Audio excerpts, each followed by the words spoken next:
I just gotta get up in 15 minutes to go turn my dough. So. Okay, it's streaming. That just isn't hot right now. Okay.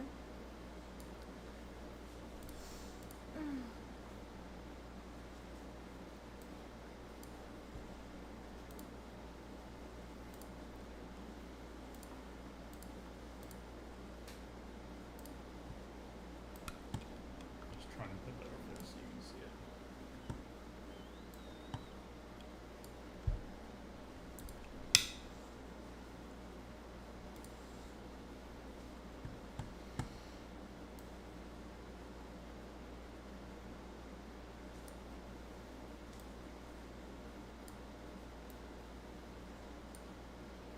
Everything seems okay. Do I have any kimchi in my teeth? No, I smell it though. I don't think it's good, the one I made. It's so salty. Like, I think I failed. But I followed the instructions. But I think I somehow failed. Mm. Okay, I need to go ahead and switch it over.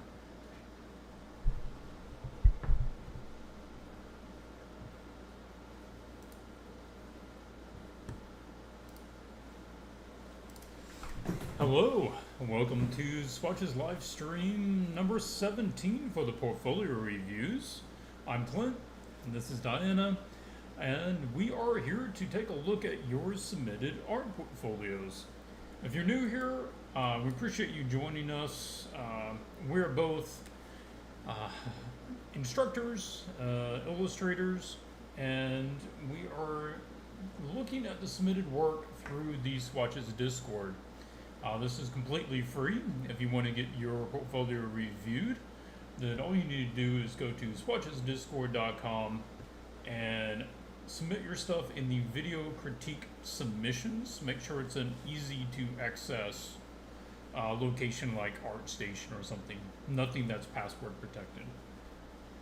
We will take a look at the artwork in just a minute. I'm double checking the live stream settings, trying to give it a moment to make sure we're not running into any issues first. So if you're watching us live, feel free to just type in there if you notice any issues with the stream. We'll try to get it addressed. Okay, everything's looking good so far. Okay, we just had one major announcement before we take a look at the artwork, and that is we have added in waiting lists on the Swatches Academy website, and these are listed at the bottom of every page or every course page. If you put your email in there, you will be the first to be notified when that course is available with live feedback. We will also make it available to you at 10% off, and we are going to be taking into account which courses have a lot of people on the waiting list in order to help us decide which courses to offer. We just do not have the time to be able to offer all classes with feedback, so we have to pick and choose what's going to be available. So if you want the class you're interested in to be available, the best thing to do, sign up to the waiting list, and it helps us know you're interested in taking that one. Okay, we are taking live questions throughout this stream. Certainly, if you are getting your art reviewed during the time, then feel free to put your comments and questions. We'll keep an eye on that as we're going. If you have other just general art or industry questions, we're happy to take those as well, and we'll work those in as we go. Right.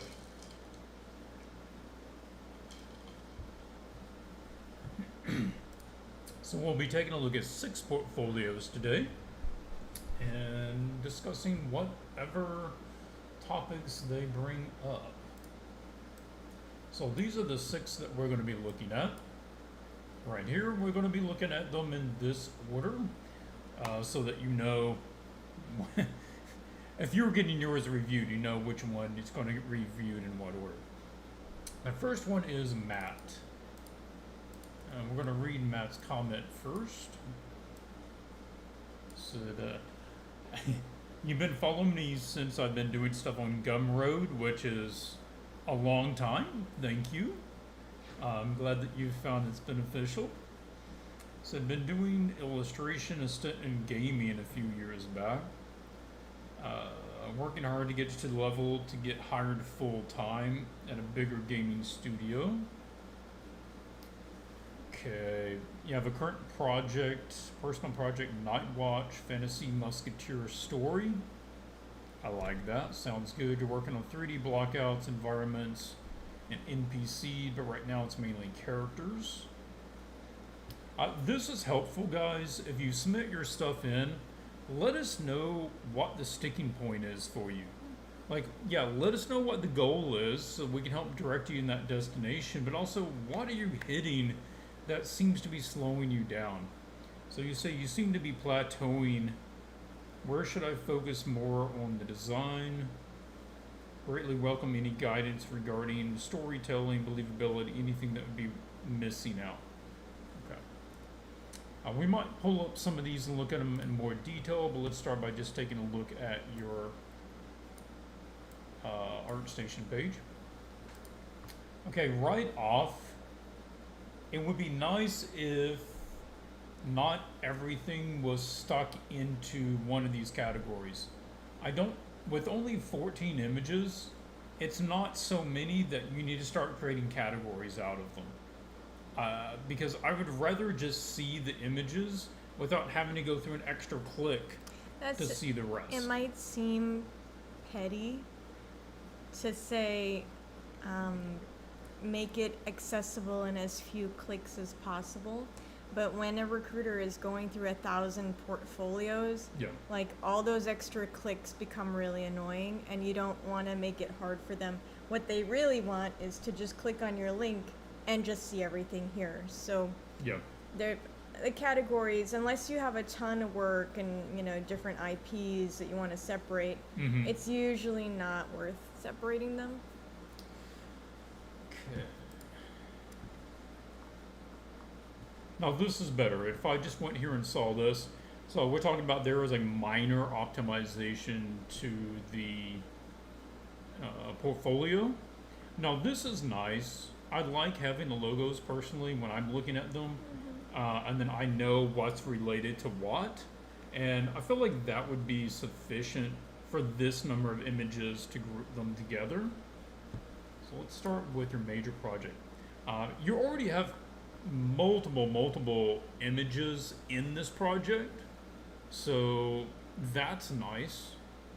That I see that you are working it as a project and not just a bunch of individual images, a random, kind of assembled. This makes a good impression. Everything is really cleanly rendered. The characters are all very distinct. We're going broader on what you're offering here with UI. Okay. Character design. Weapon design. Okay, these are nice extras to have with a character design pitch. More of animation. Okay. So you have the same approach for a variety of characters, scenes.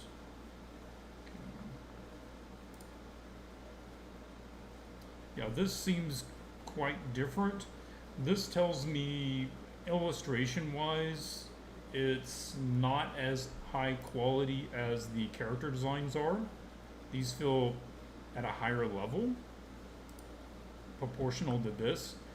Because of the lighting and the shading, the overuse of black, there's just several telltale signs of the way this is illustrated that puts it down a notch from the other ones. And same thing there, overly contrasty to the point we're losing a lot of key information. There's just a lot of dead space up here. And maybe it was for the client, but you could crop it for your portfolio to make it less imbalanced.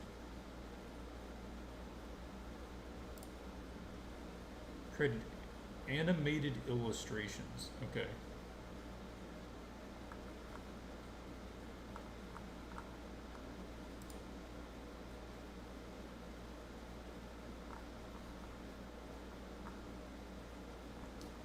Yeah, these are kind of split between, I don't know if this is supposed to be a character design or an illustration. For an illustration, it seems underdeveloped and under-rendered, but it doesn't really hit character design either. What's the thoughts there? I'm not really sure of the utility of it. Maybe that's the style that was asked for. It seems like it's pretty consistent across here and here, that it's it's like semi-rendered. It's not fully rendered. There's a lot of lines still. So I'm not sure. It also kind of, a couple of things that cause a question mark when I see this is, what is your actual style? Is it this, or is it the other stuff? So, I'm not blaming you at all. I mean, sometimes the clients just ask for specific things that are not our style, so I get it. This feels, it looks like it's for the same project, but it feels a bit more advanced than some of these. So, This is for Soul Raiders. I think the other one was for Humankind. oh, Yeah. sorry, my mistake. I just saw the same name here. Oh. Maybe it was the and I same director. saw something previously. Oh, this person here. Okay, Okay, so it was those are for the this. same. Okay, these ones here feel superior though. Which ones? These ones Yeah, that does. feel more developed.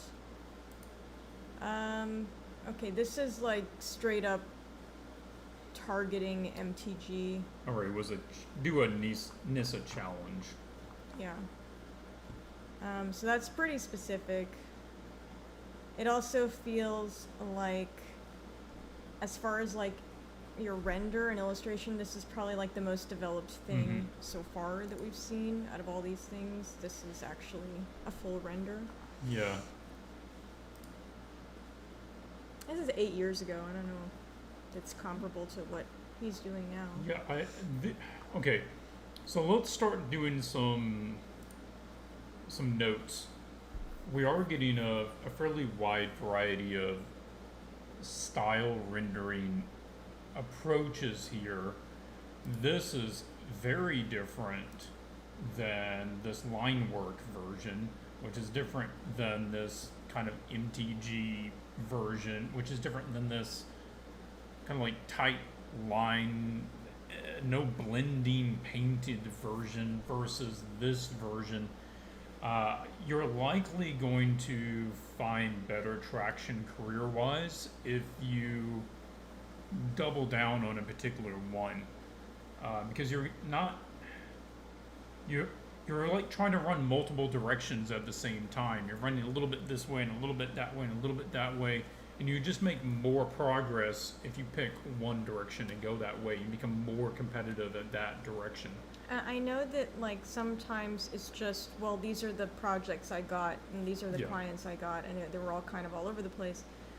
But I think it would actually, it's fine to take those clients and do that work, but I think it would actually serve your portfolio better to just prioritize the type of work you actually want to do. Now, I'm assuming that this is what you want to do because this is what you chose to do for your own project. So this is my guess. So I don't know that having all this here is really helping you sell this. This is what you're trying to sell right now. What would help is, honestly, having these spread out over like 2 rows, removing all this stuff, and showing all these as their own post, and then adding more things that look like this. And kind of, I mean, there's no advantage to having these 8-year-old pieces here. If you aren't intending to work in that style or a subject any longer, if it no longer reflects what you currently offer clients, then get rid of it. Because people will hire you to do what they see. And if that's not what you're doing, then don't offer it. Okay, let's go to Photoshop and take a look at a few things over here.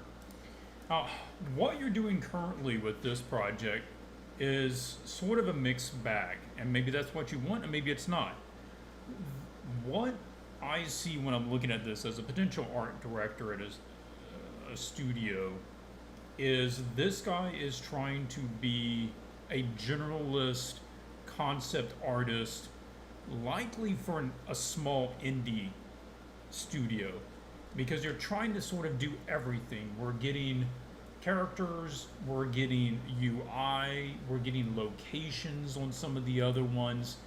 So a small studio would like that because they want somebody who can do as many hats as possible. They don't have a budget to hire specialists for everything, so they'll just look for a generalist who's kind of expected to do everything.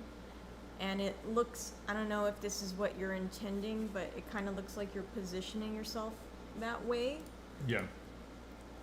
Now the other thing is, if you are wanting to get to specific companies, like, oh, I want to work for Virtuos, I want to work for Ubisoft, whatever it is, they are more likely to hire the specialists. Mm-hmm.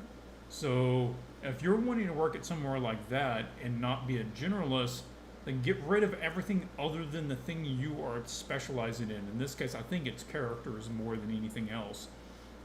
And if you're going to do that, then let's see more, and frankly, I think this would be true no matter what. Let's see more of the iterations. We've got no iterations. The development. Yeah. Like, I don't know how much research you've done into this, but there were a couple of studios, like Adam Hawk was one of them, and I think there was another one, which I can't remember now, that had portfolio submission guides out on the internet, and at some point, and they would specifically say, we want to see your development drawings, your development sketches, your design drawings. And I have personally known people who had beautiful renders, beautiful final renders, who didn't get hired because they didn't show any sketches or didn't show their process. Yeah. So that is something that's important to show in your portfolio if you're looking for this type of work. So for those who don't understand what we're saying, that's more of the preliminary stage. Before you get to the final render, and these are pieces from people getting out of New Edge concept art. Okay, so that's where I grabbed these off the ArtStation. I don't know these people. I just went out there and found these. So this is their more developed final version of the character, and this is the the exploration of what this character looks like. And there are fairly broad variations of this stage. It's not just I'm changing the color of the armor, I'm changing the hair design. Like, these are distinctly different takes of the same character. You're just showing that you are exploring different ideas, you're showing your ideas, you're showing your mix and match of materials and shapes and colors. So this is just something that a lot of art directors, recruiters like to see. Yeah. So that's where I grabbed these. It would be even including face variations. Don't just give me one head. Like, what are the different features? What are the different facial hairs and hairstyles? Here's variations this guy did in order to get to his final. Right? So more of those, I think, would enrich your portfolio and make it more valuable to a potential employer. That was my notes there. Anything to add on? No, I think Mathieu has good skills. It's just a matter of focusing that portfolio on what exactly he wants to get hired to do and who he's targeting. Yeah. Okay, let's go to the next one, Roxanne. Oh, let me read Roxanne's comment first. Illustrator in South Africa. Very few local opportunities. I'll tell you, Roxanne, that's true for almost every illustrator. Everywhere. Almost everyone works remotely in illustration. That's normal. And for most clients, they don't care. I'll tell you that, they don't. So most of my work is gig commissions, that's fine. I need a regular flow of work, so ideally I'd like to work for a company like Cobalt Press, or maybe, talk about Swatches Studio. I've been watching the videos. That's good. Yeah, absolutely. Be taking notes from the videos, learning from the feedback that other people get as well. Love to get your insight on what I can do better, what I can cut out, or any type of artwork that you would see that help potential employers. Like, you take a look at it and think, yes, all green flags, let's hire immediately. Feel free to be as harsh. I don't like being harsh, but I like being straightforward. Like, Not going to be harsh. yeah, we'll be honest. Sure. Maybe let's talk about do you want to talk about the subject of green flags, red flags? Yeah, let me pull that up.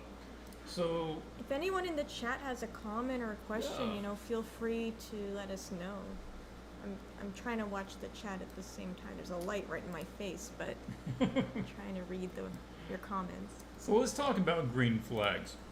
We put together this little, it's kind of like a flow chart. This is what we, and I would say most art directors who are reviewing stuff, mentally are going through this list. They probably don't have an actual list, but basically this is what's going through our heads if we're looking at a potential, hiring of somebody. First up is you got your portfolio. It needs to be a completed portfolio. It needs to have an adequate number of images in it. And then we go look at it. First, green flag or red flag is based on accessibility. If I have to put in a password to get to it, no go. If I have to download a zip file to see it, not happening. I don't need a virus on my computer. If I have to log into something like Behance or Instagram, nope, not happening. I have too many things to do to be hunting you down. So, if you get a red flag there, then just use a free gallery host service like, ArtStation is what most people are using right now. Kara, yeah. Or there's other ones. I don't know, but I'm sure some of you know them. The next thing you move to is, can we see and identify foundational errors even from the thumbnail view? Like major errors. Yeah. Nobody's perfect. We know that. So if you have like a little error here or there is one thing, but we're talking about major structural errors. One-offs, not a big deal, as big of a deal. They are still important, worth noting. And we're talking about foundational errors. People kind of mishear what we're saying with that. So a foundational error doesn't mean that there's no errors whatsoever on anything in any regard. What we're talking about is, are there basic drawing mistakes? Basic anatomy mistakes. The proportions of the face are just wrong. There's wrong perspective, but like a significant margin that you can easily tell. Things are just shaded contrary, like the head is shaded from one side here, but the arm is shaded from the opposite side somewhere else, right? These sorts of problems are foundation to the image. We're not referring to like advanced design optimizations or even complex lighting to capture certain moods. That's down the line. Yeah, or maybe the pose is just a little bit off, or if the error is so small that it's kind of a question, like is it an error, is it not? And then it's not really what we're talking about. We're talking about like unequivocally an error. You look at it and you see it straight away. And it is a basic thing. So if anyone is thinking, oh, you guys are being unreasonable, your standards are too high, go look at any job posting for a concept artist or an illustrator anywhere, and it'll be in like the top requirements, strong art fundamentals. It's usually non-negotiable. And even if you think, well, maybe I can get away with it, just know that you're applying, and 1,000 other people are applying, and among those 1,000, all it takes is one person that's not making those errors, right? So anyway, that's that. I just want to explain what that means. If you do get a red flag at that stage, then stop building your portfolio. Stop adding it. Stop trying to, optimize it. The issue is foundational skills. So go study those skills until you can get that issue down to zero mistakes consistently. Also want to point out just one thing is like as we move down the line, when an AD or a recruiter is moving down this line mentally, if at any point here they stop at one of they get a red flag, they stop. Yep, They don't keep that's going. it. They'll move to the next portfolio, so they won't even look at the next thing. That's absolutely right. When we're talking about green flags all the way down, ideally that's what you want. No reason to stop at any point. But one red flag, that's probably enough to stop the process. After that, if we see no foundational errors, then you move to image selection. Is it just a random assortment of images, or does it seem cohesive about they're trying to get to a certain place in the industry? We do see a lot of things that actually have fairly decent quality, but it's kind of one of everything. And I just don't know what that person is trying to get hired to do. And you don't know what to expect, really. Yep. This also includes anything that says student. If anything has a visual that looks like it's student work, was made for a class, then that's a red flag as well. So if that's the issue, pick a lane, remove everything that doesn't align to that goal, and then produce more work to fill it out. Yeah, and on the subject of this is you have to know who you're targeting. Yep. That's how you know which lane to pick.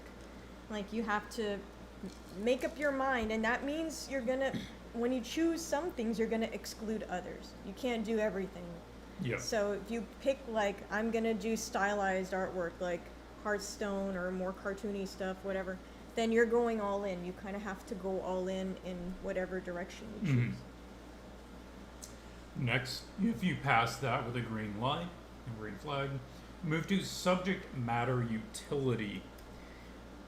This means what is the value or the utility of the types of images that you're making to a potential client? Do they fit in with what the client needs or Yeah. is doing already? So if you're doing a lot of illustrations of, I'm trying to think of something random, 1920s circus clowns, and you're trying to pitch it to, Warcraft or a sci-fi franchise, that has no utility to them. So even if you did it really well, it doesn't have any usefulness. I also see that with Yeah. overlapping with the student work, which is like still life studies or study paintings of photos or this type of image that is basically a practice that doesn't actually have any commercial utility. Yeah. So it can be really well done. You can have a whole portfolio full of these really awesome studies, but if they don't relate to anything the clients need, then it's not super useful. Yep. Okay. If that's the issue, then you need to brainstorm what a better overlap of your interest and their interest is. Because remember, you're creating a product. Your art is becoming a product. It's not just your art, your personal voice, You're trying to pitch this as a service to someone, and you want them to know, I know what your needs are, and I can meet those needs. We're not saying go pick a client you don't like or something, and be stuck doing work you don't like. But that's the stage where you have to find the client that's more closely aligned with what you like to do so that you don't end up doing work you don't like, or not so much.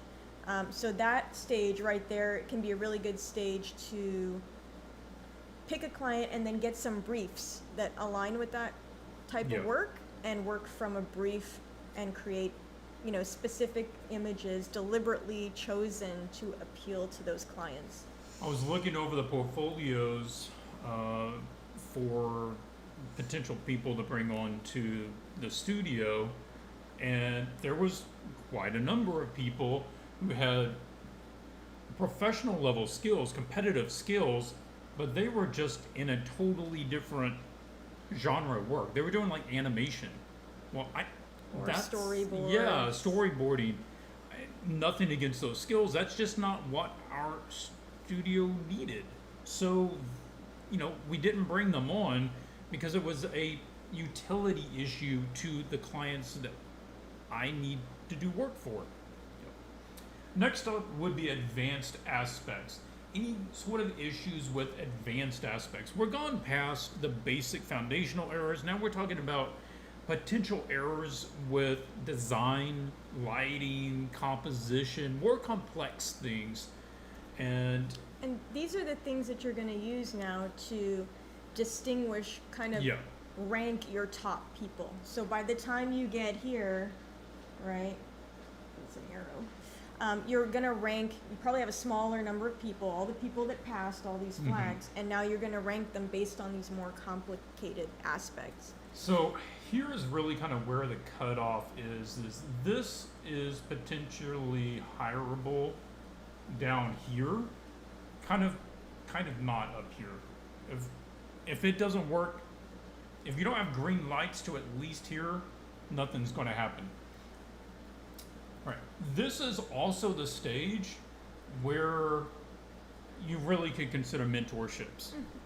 That's where mentorships become more useful, because prior to that, mentorships aren't that helpful when learning to do foundational stuff, because it's mainly a lot of volume and a lot of that education is readily available.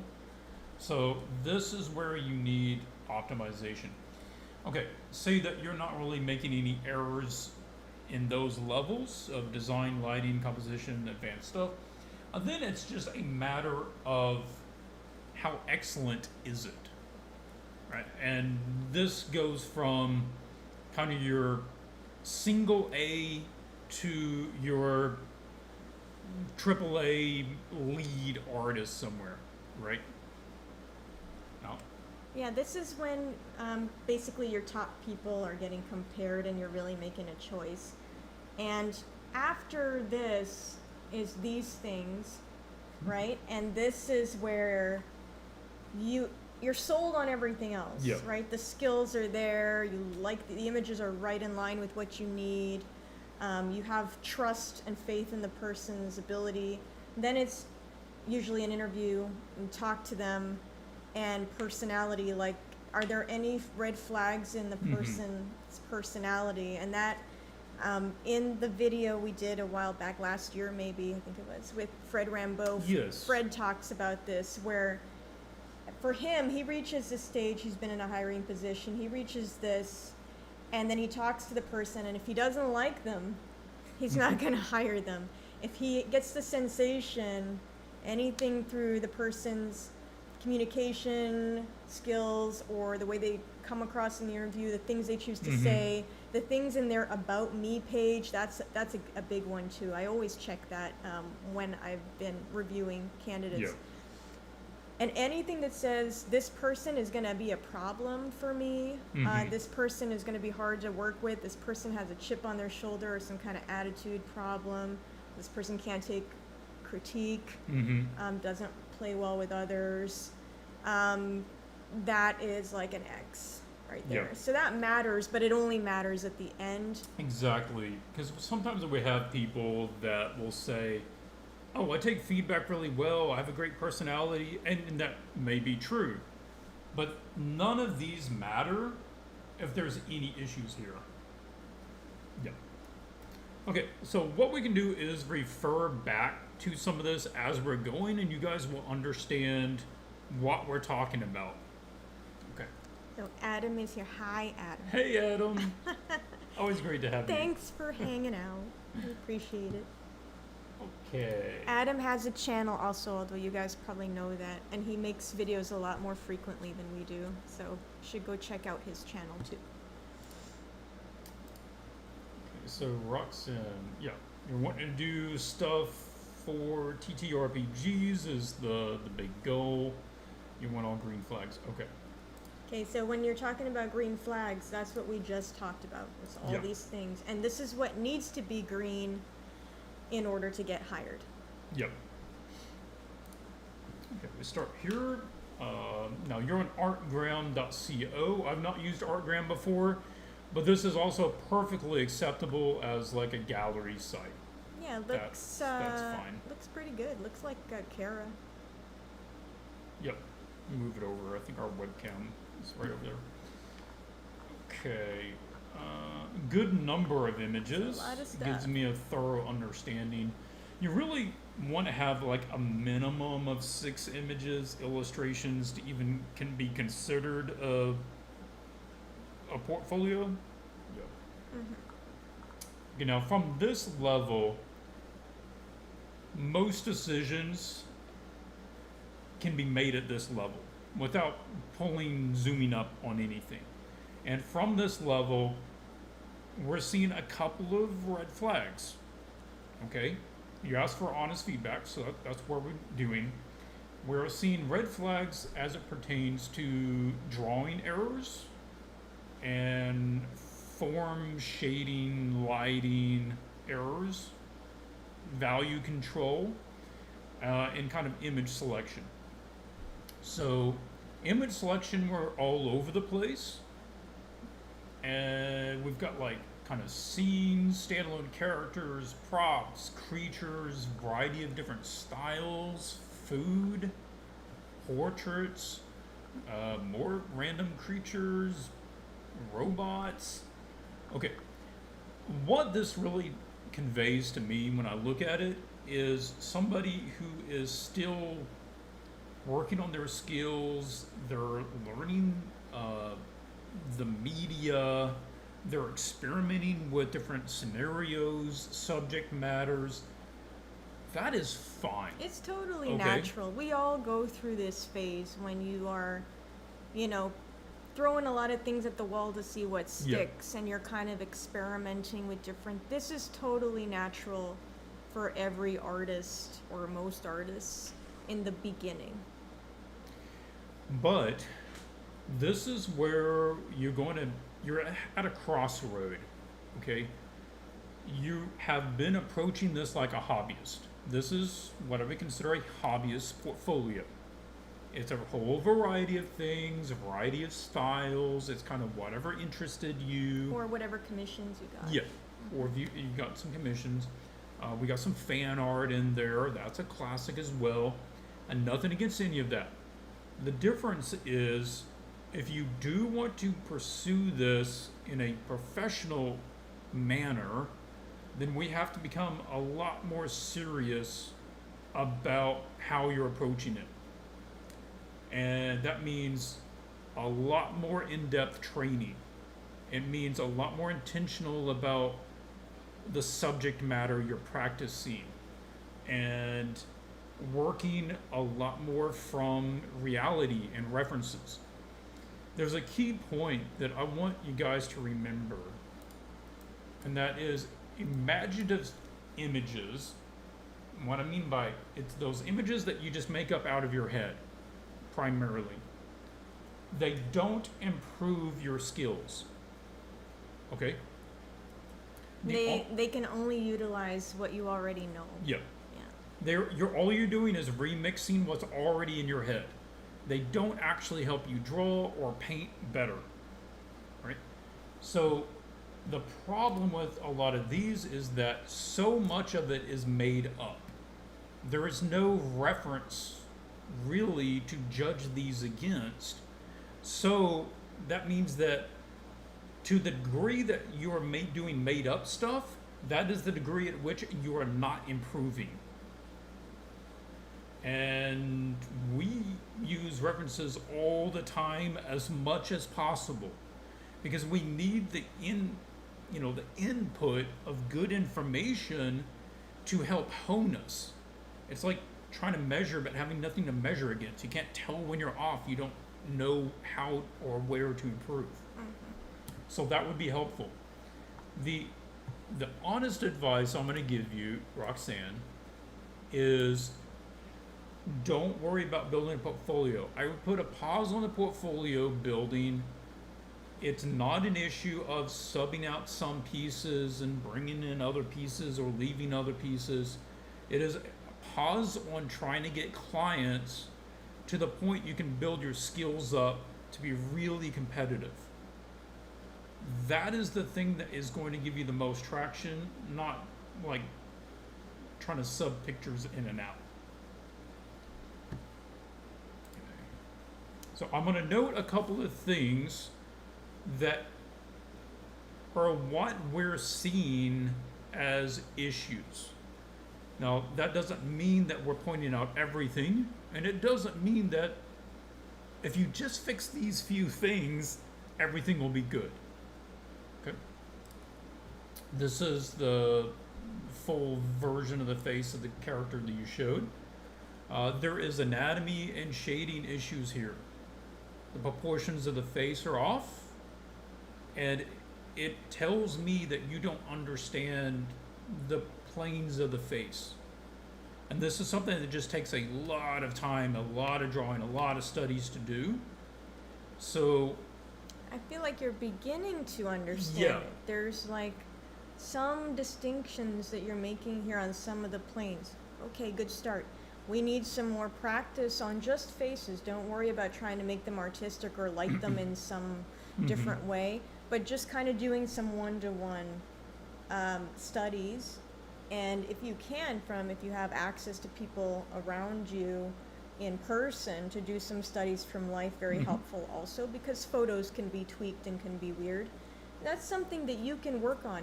Isolate just this and kind of don't try to make it part of a scene or an illustration. Yeah, Just- scale down. Yeah, and that's my advice to you is what you're trying to do is be competitive at full scenes. That is like the hardest thing to become competitive at. And I think in the beginning, it's better to just scale down a little bit to get a handle on some smaller things, and you can build from there.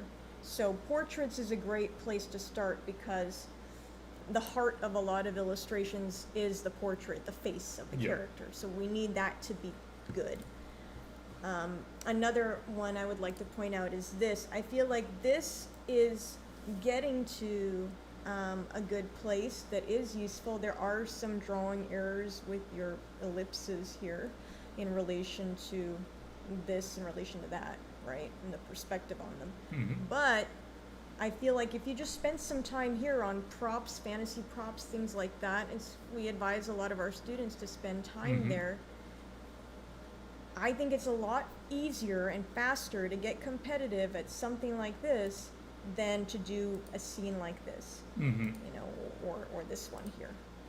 Okay, Yeah. so that would be my advice to you, is just try to scale down, focus on your fundamentals, making the small things look good, doing some studies. That's really what's going to help you the most. So this is where it kind of gets into batch skills and component skills. Every complex scene is really just a combination of utilizing a bunch of smaller skills. The ability to do a good portrait is one of the pieces of doing this scene well, because this scene has a portrait in it. No, two of them. Yeah, two portraits. This also has things like painting folds and posing characters and painting animals and doing buildings. So every scene has a component of individual subjects and skills that you need, and in order to do that scene well, you have to be competent at all the individual components.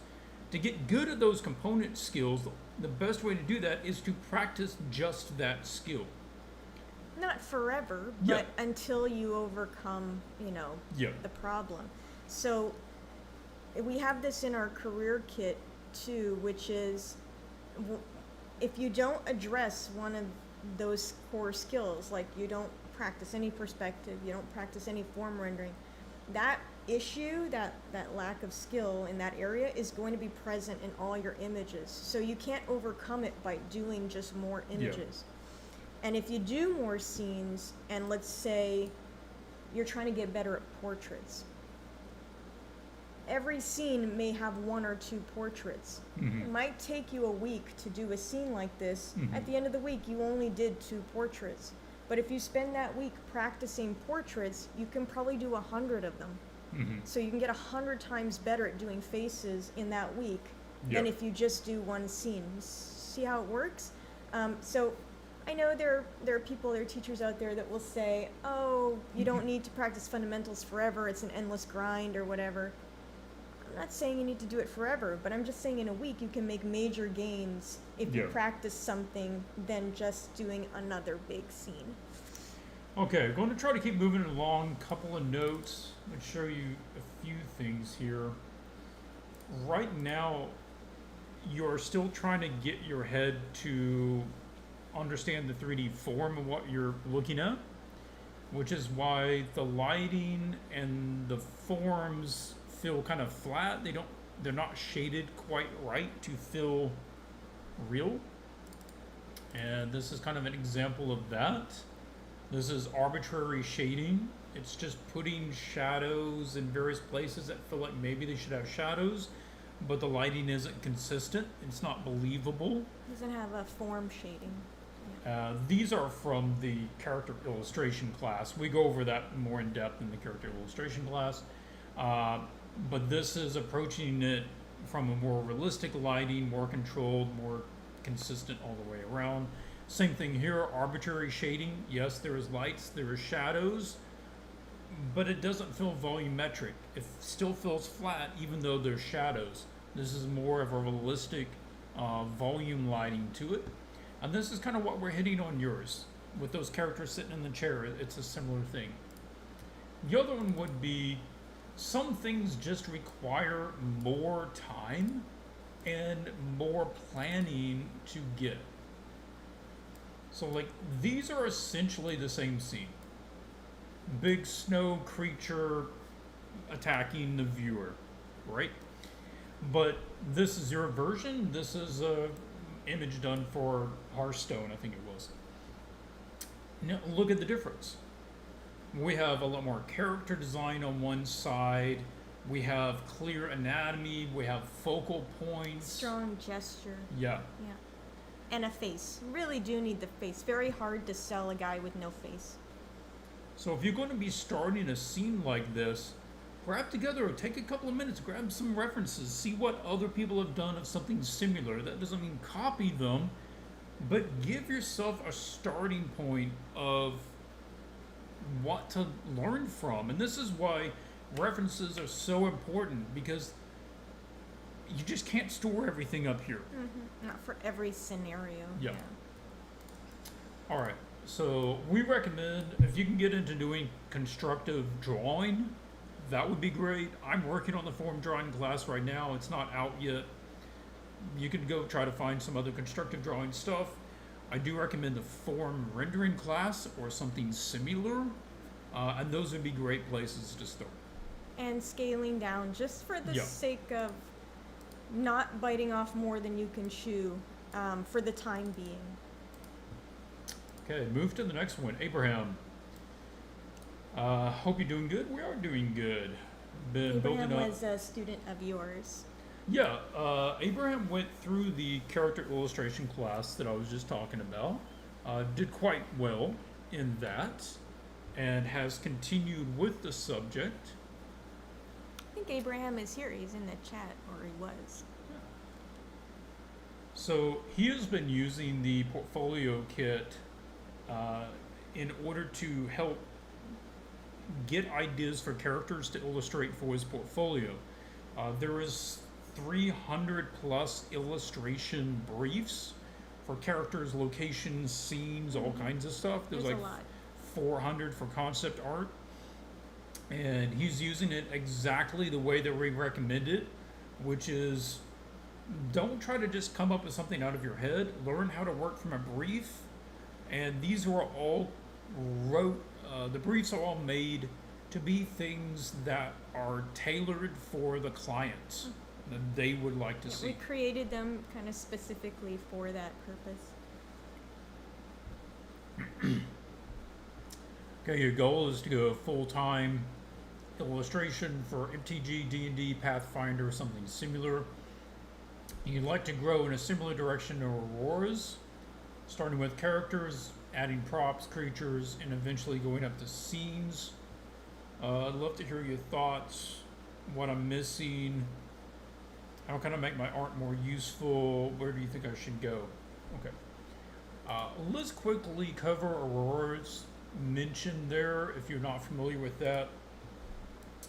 Talking about Aurora Foley, I don't know them personally, but she did a lot of work with these standalone characters for several different projects, right? Really nice, full-length characters, white background, Yeah. and that's where she started. And she did a lot of these, right? Mainly humans to start with, and then she started doing other things, like liches, creatures. That's very cool. Mechanical creatures, zombies, right? We start getting more automatons, more beast sort of characters, right? Then we get into kind of prop creatures. And then after that, she scales up to doing full scenes. Now she's doing stuff for Magic the Gathering, right? I love Wonderful this. piece, great Yeah. piece right there. It's really good. And this is more like a marketing piece, right? Also awesome. Board game cover, I think it was. Mm-hmm. So this is a very reasonable approach, Abraham. You're absolutely on point for using this approach. I see it playing out in your work. And this is exactly what we're talking about by scaling. They started with the simplest thing, the character.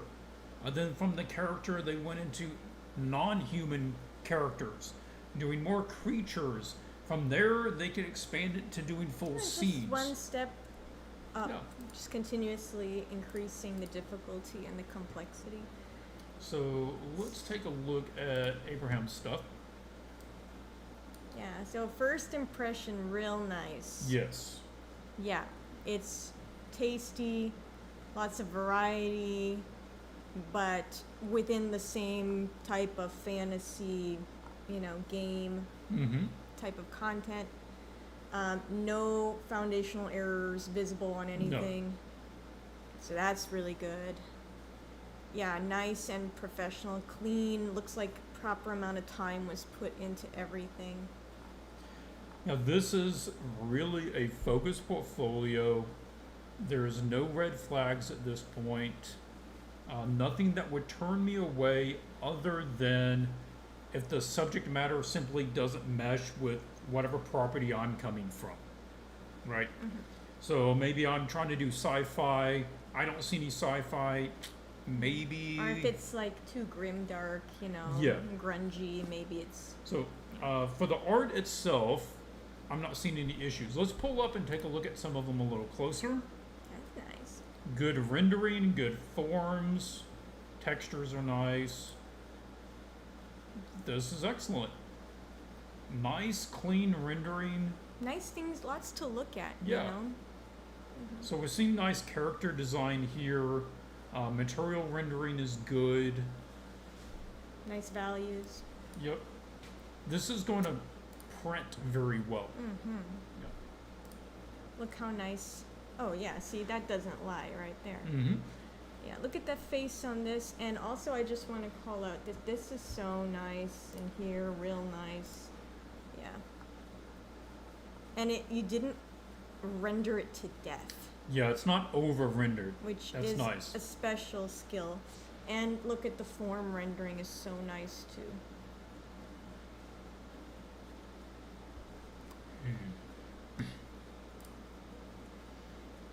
Okay. There's a question here. When reviewing and hiring, are you looking for a main style or a variety of styles?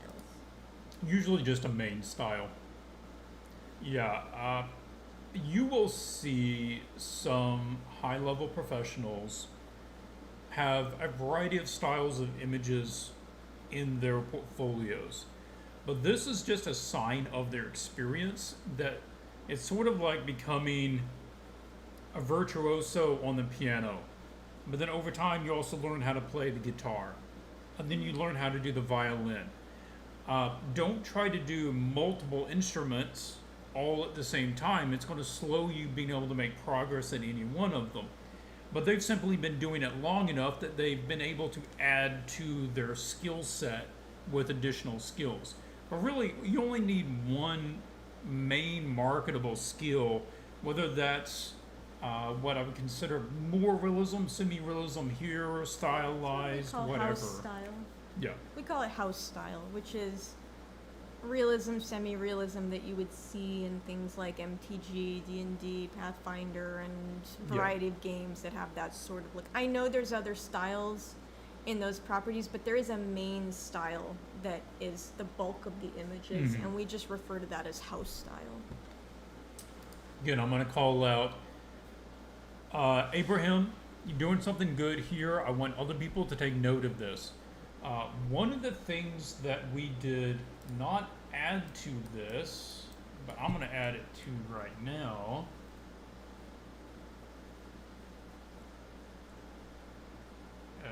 You would say interpreting a brief. Okay, this is a make or break skill. If you have the skills to only render what you are interested in, but you can't... Or your own ideas. Yeah, your own ideas, but you can't get the client's brief and give life to it to the same quality, then you're no good to the client, right? And that is a skill, 100%. The ability to interpret and realize a brief is a skill that must be practiced. And Abraham, you're doing a great job. You're taking the, in this case, the brief of the Wraithbound Knight from the kit, and you're interpreting that. So he's working on his ability to interpret the brief while he's working on his skills. Yeah, Good. I'm not gonna lie. Abraham's on the short list for studio for sure. Yeah. Now, I'll come to another point in a second. Again, another one. Thought Reaver from the brief, really excellent. There's no fundamental errors here. This has had adequate rendering everywhere. The forms are good. The character design is interesting. So, okay, we've seen a lot of stuff there. It's all good stuff. You guys can go check it out. This is one of those cases where we now come down here and we're going green, green, green, green. We've only come to this point, which is optimization. How good is he at this? How excellent is the rendering? And you can always eke out a little bit more, but he's into the hireable stage here. This is where things differ between us and some other people, is that some people will say, oh yeah, I think you're ready, but they don't back it up with anything. If they say, I think you're ready, and they don't give you a recommendation to someone to hire you, take it with a grain of salt. I mean, it's worth what it's worth, I guess. It's their opinion. But when we say somebody is ready, then we hire them because they're ready. If we can. If we can, right? Or if they're doing work within the genre that we might need work done. And so for Abraham, Abraham, you're at the right level. You're doing what you need. This is a case where I say, just keep doing what you're doing. And well, I think you already recommended Abraham to a client, so. Yeah, I recognize Abraham was ready. He was consistently working, delivering a consistent level of quality to everything. And so when I was approached to do a project that I couldn't take on because I'm already busy, I just recommended Abraham do it. And I think that turned out okay, hopefully. So I try to back it up with real action if I think somebody's ready or not ready. Abraham, the next thing for you to do, honestly, is start working on scenes. And that is a different thing because now all of a sudden the lighting that you choose has to work with everything in the scene. It can't just look good on the character. I don't know what your skills are in painting environments, nature scenes, what your perspective is, how you handle multiple people interacting, this sort of stuff. So use the Daz dolls. Yeah. That's my advice. Yeah. it's not a matter of making corrections to mistakes for Abraham. It is a scaling up your skill sets if you're trying to land the other clients. But for the clients you're trying to get, if you're trying to get standalone characters, I do think you're at a professional level, and just keep doing what you're doing. Mm-hmm. Yeah. Yeah. Question is it okay if a portfolio is evidently based from just one project? Potentially. It's like if your project is, If it has enough pieces and Yeah. enough things. because honestly, like most of, well, let's just use Abraham's example here. Most of this stuff could reasonably be from one project. They all look like they could kind of exist here from the same world. Mm-hmm. So if you have a broad enough project that allows for that, then that's fine. But if you're like only doing squirrel people in robes, that might be too niche, right? So, okay, we have Sion Brad? / Brad. Is Brad here? I can't tell.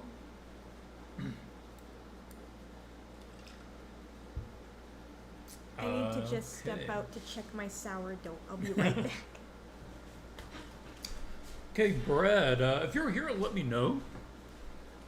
Otherwise, we're just recording this for you. I've been working as a background artist in the animation industry. Done traditional oil paintings for about 15 years. Okay, been trying to get into MTG or D&D. I realize how competitive WotC is. It is competitive. A lot of people trying to get in.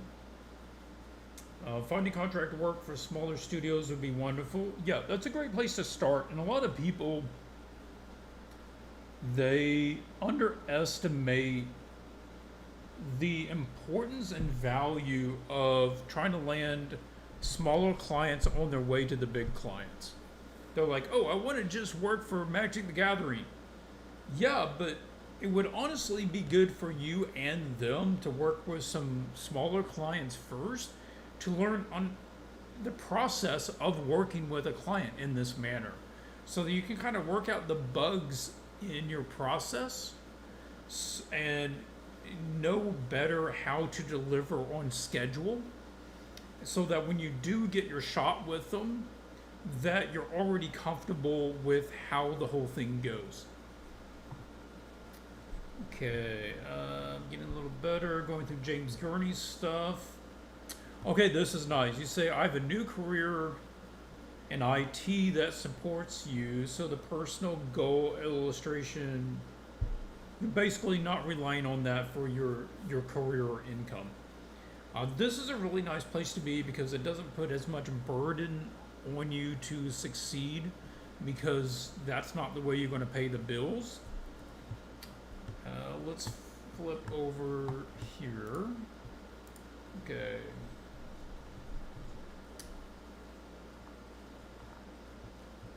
Okay, this makes a good impression.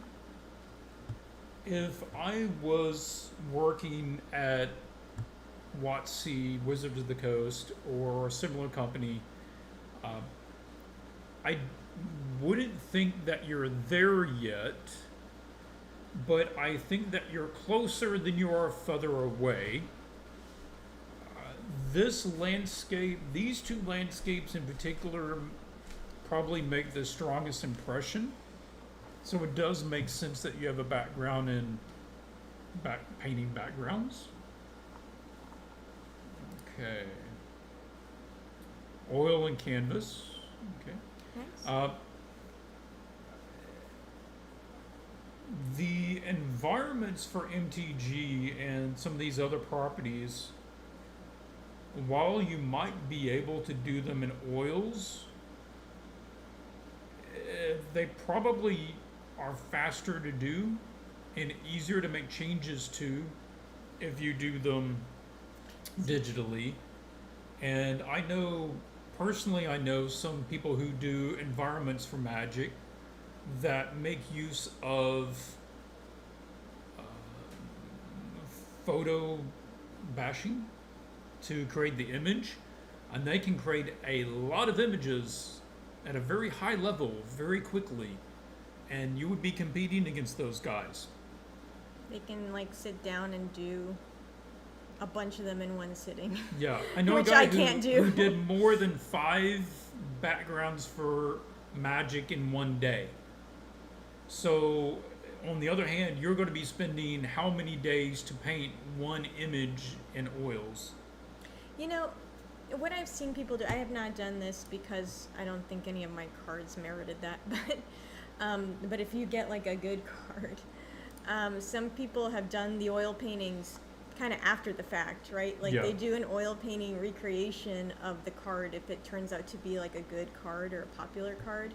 And you can still make a good amount of money off of those oil paintings, even if they were done after, like, the original was done in digital and then you made like an Yeah. oil version of it. So might be just something worth considering.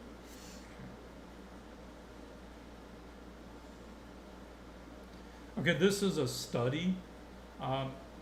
Ideally, I don't have to read your comments to understand the context. So, if I don't read this, then I assume this is the utmost of your ability. Like it's a portfolio piece. Yeah, I would assume that this is the highest caliber you can deliver because it's in your portfolio. I would not suggest having studies in your portfolio. Well, go back to the thumbnails. This is why we suggest not having studies, is because if an AD just is only judging by this and not opening, they're gonna think, oh, that's you trying, you know? And they're not gonna know that this is a study or, you know, compared to everything else. So Yeah. just something to note. Okay, let's go to the most recent here. Here's the roughs for the review. Okay. Okay, Elf Warrior.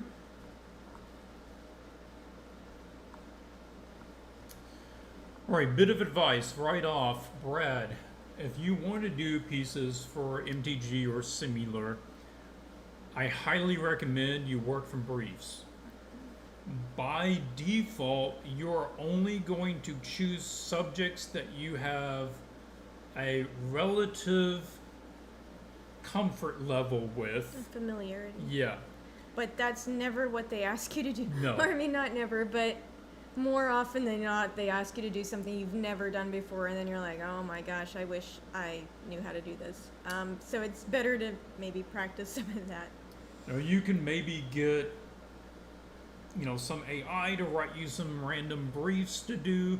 We have a lot of great ones, obviously, in the kit. I'm not one to shield for the kit, but that's literally one of the reasons it was created. So check that out if you think that would be helpful. For the stage that they're at, they're reasonable. This one doesn't have a great silhouette. Yeah, this one doesn't make use of a lot of the space very well. It's all squeezed into a section, and they probably will want to fill the frame out more. So if you like turn the character, you'd get more of that angle to These it. have better shapes Yeah. and more dimensionality. Like it looks like it's, you know, going from large to smaller back there. Like it's got perspective. So they tend to prefer stuff like that. But yeah, I recommend, Brad, you know, yeah, I'm not shilling for the kit, but it really is useful if you're looking to put together a portfolio like this.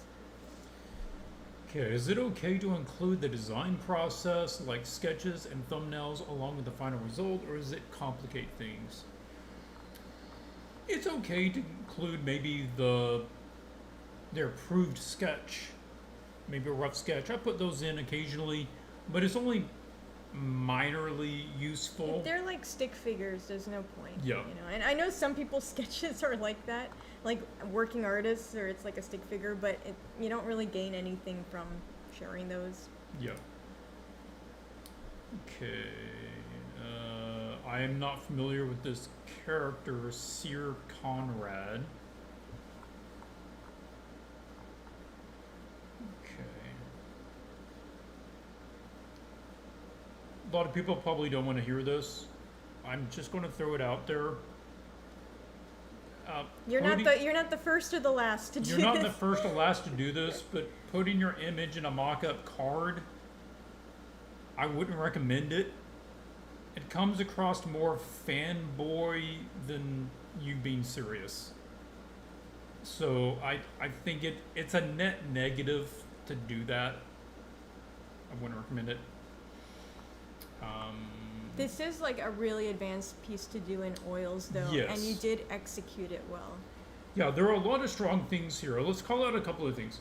Okay, one, total level. I don't think the total level is there yet. However, the really nice distinction between the background and the foreground with these pure colors, limited values, more silhouette usage back here, more full values, very intentional lighting with the beam of light coming It's a good across. composition. Yep. That's good. This is one of those that maybe you would paint it to here, then you would start doing digital painting on top to optimize it. Yeah. This has more of the level of render that we need to see on everything. Really tight edges on everything. Again, good separation foreground, background. The thing that's holding this back is, I think, the anatomy and the design of the dragon itself. Is this particularly around like the chest, stomach, into the shoulder. This feels like made up anatomy, and I would reference a lot more musculature, skeletal system of dragons to get that a lot more believable. The neck also feels like it's not there. It feels like the head's just kind of setting. Short. Yeah, really short. So those are the things that I feel like would help the most is the anatomy. Color in the render is nice. Yes. Yeah, that's right on. This little extra, like the dude's flying off, great. Potentially, like I would move this guy up here so that he's breaking the silhouette of that wall so that I could see him more easily from a thumbnail. Jumping. Yeah. That might be good. Okay. There's a lot of nice things about this. I don't know if you designed this creature or not. It is a little... It's kind of a chimera thing. It's like, it feels like multiple animals just kind of smushed together. But again, the way this character is popping out from the background is really good. Everything has had attention, which is great. Yeah, that's nice, all that. Yep. This And is back here, really I good. like this kind of staging stuff, and the clothesline. That's really nice. You know, sometimes to get people to do this, it's like pulling teeth. Yep. And you're just doing it.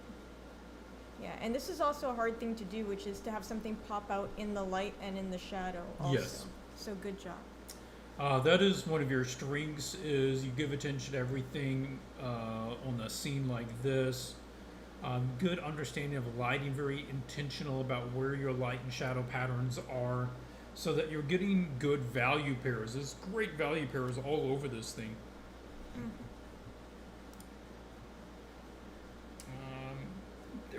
There's some good stuff here too. The shortest path between you and doing work for magic or similar is probably through the landscapes. I'm kind of drawn to this one. It has such good shapes. Yeah, this one is cool. A lot of people doing landscapes is their weak point. There's Right. probably less competition for those assignments than some of the character ones. So I would suggest, if you're trying to make more traction with these companies, front load a little more on the environments and include some of the other stuff like the characters and the creatures with it, and you might be able to get your foot in the door easier with the landscapes. feel like the landscapes and the creatures are closer Yep. than the human characters. No. That's a nice tree. Okay. Yeah, I mean, we have thoughts on, I mean, we can't just give a breakdown of every single piece. So, yeah, and that's getting older. Like, that's 7 years ago. I think you would probably paint it differently now if you had to. So, keep doing more pieces. Work from briefs as much as you can. Would love to see some new versions of cool landscapes.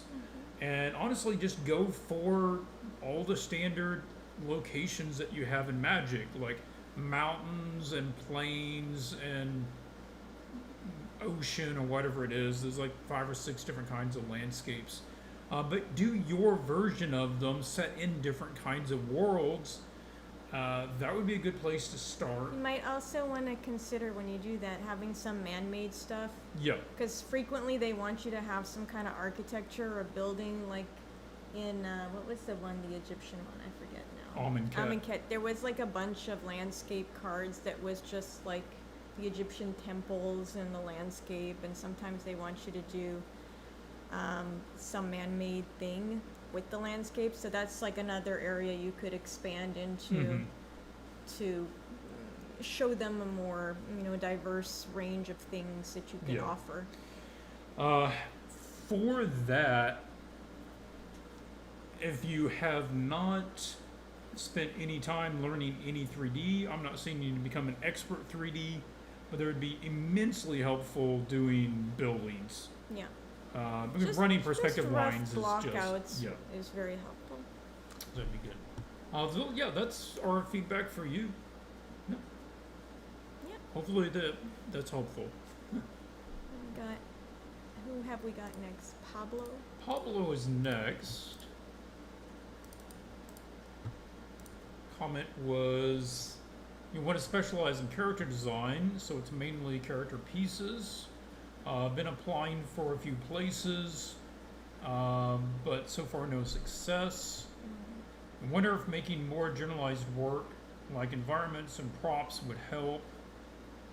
I wonder if I can pursue that remote character design dream if it's possible. According to Hardy and Augusto and Miguel, who are pro concept artists, they say it's a matter of time for me to land my first gig. I want to hear your thoughts. Okay. Several points to go over just on this before we take a look at the artwork. Character design. It's difficult to get into. A lot of people trying to get into it. But splitting your attention to then also try to become good enough in environments and props is not going to increase your odds.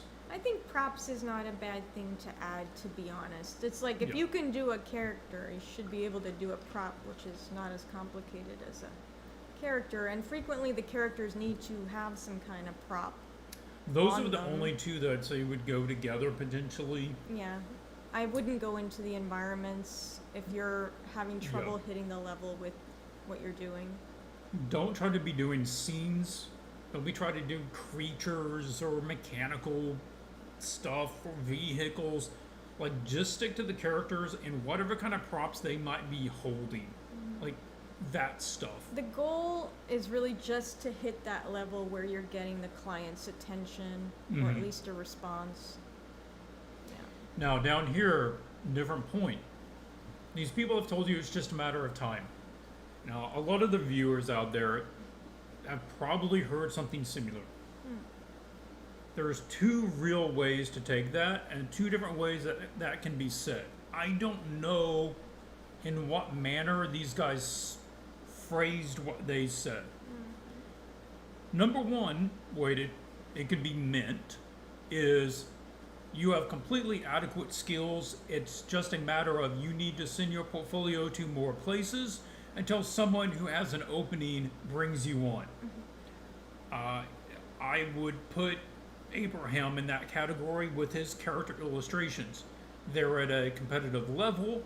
If he's not getting any work, it's probably because he just hasn't contacted enough clients that are fitting for that work, right? The other way that this can mean is it's a matter of time is if you keep practicing and improving as you have been, it's just a matter of time before you're good enough to do this. Now, that advice, as nice as it is to hear, also sort of applies to everyone in every situation. It's hard Okay. to know. So I think what Clint is saying is when people say this, you need to really clarify. Yeah. So if someone says, "Oh, it's just a matter of time," to me, I would say, "Well, what do you mean? Do you mean I'm ready now? Which clients should I be contacting? Can you give me a referral or recommendation if you think I'm ready?" Like, really just make it clear. Like, Yeah. ask the person, like, "What do you mean?" And if they are like, "Not really," then they don't mean you're ready right now. They just mean you need to keep working towards your goal, right? But the reason we're making a point of this is because sometimes when people hear this from a reviewer, they think, "I'm ready now and I don't need to do anything else. I just need to keep sending out Yeah. applications." And that can hurt someone if that's not really what they meant. So if someone says you're ready or it's just a matter of time, I would put them on the spot. I don't care who it is, and say, "Oh, okay, do you think I'm ready now? Who would I be ready to work for? Which clients? Can you give me a referral or a recommendation? Or do you have any contacts I could, contact?" And if they give you the brush up or they say not right now, then you kind of know how to take it, right? Yeah. So just bear that in mind. We're not saying that they meant it this way or that. We don't know. But it is worth finding out and following up. We've looked over your work already. We've already looked at all of these before and we talked about them. The bottom line is, I don't think your portfolio is competitive currently. So I don't think it's a matter of you just need to get your portfolio in front of enough people. I think it is a matter of time before you get good enough that it's competitive. This is built and based on the fact that you are not getting any projects, right? Nobody's hiring you. But Pablo, you have the right instinct, because you're saying here, "I have no success. I wonder if maybe making more generalized work." Yes, your instinct is right. You need to change something about the work. If it's not attracting clients, your instincts are giving you the right answer. So we agree with that instinct, and we're looking at your portfolio. Now let's kind of track your portfolio. Let's take a look, and we're going to track it through the green and red flags. Is a good place to start. So here we are.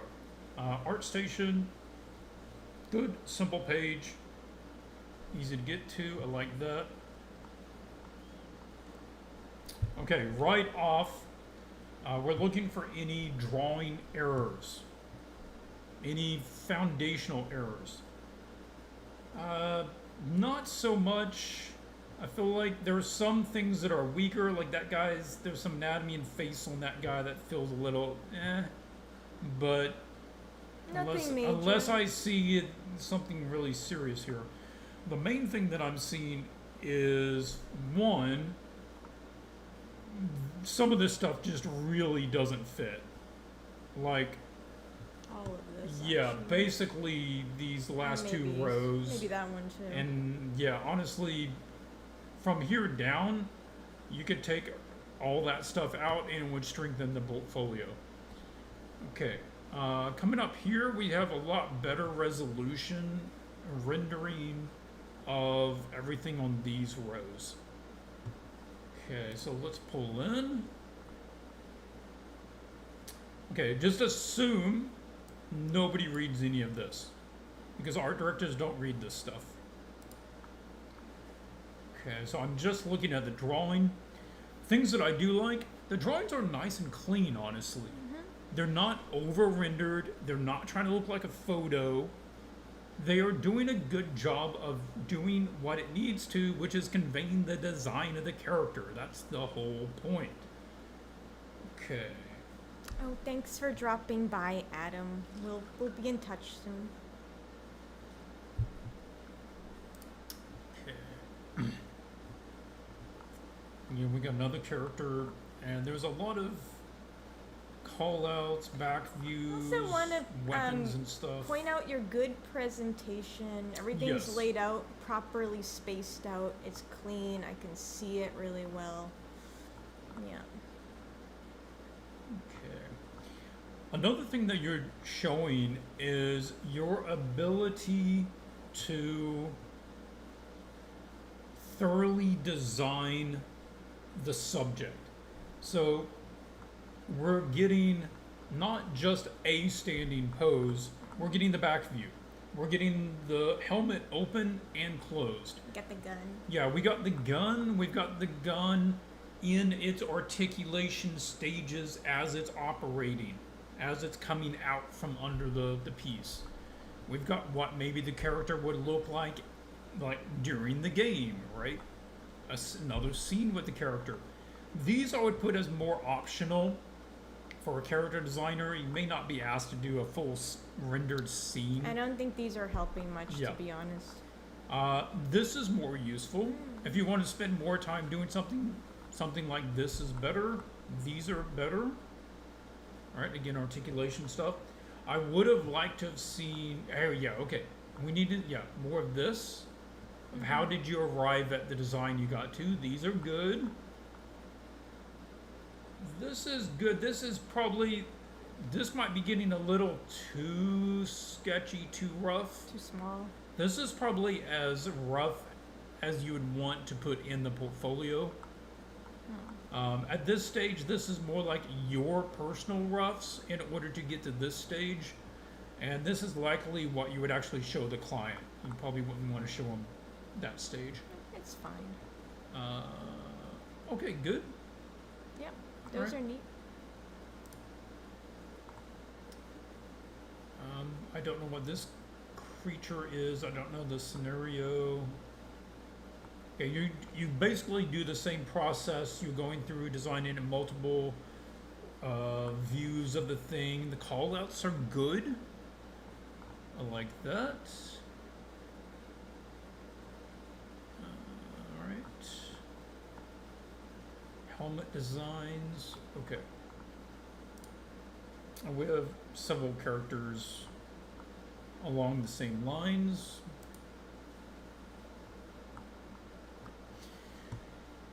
So, based on your work,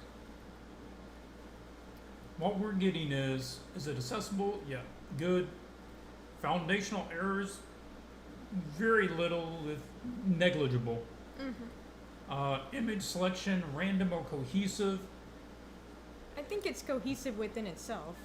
It is, if you got rid of everything from here down, I'd say cohesive. With inclusion of the comic art, it starts getting a little too random. So with a simple change, that can be cohesive. This is where you're getting a stick. Subject matter utility. That's where you're getting the flag. Yep. We're hitting a red flag here.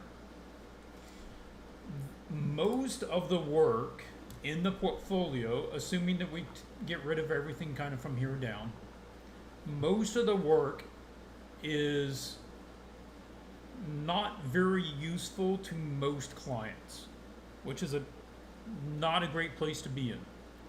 Your original thought of wonder if I should maybe making more journalized work would help. Your intuition was correct. Yes. But your diagnosis was not as correct.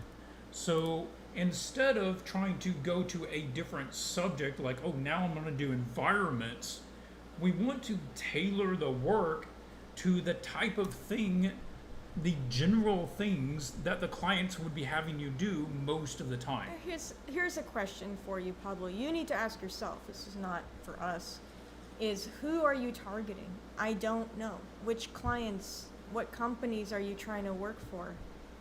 I don't know where these would, what game or what property these would be in. Yeah.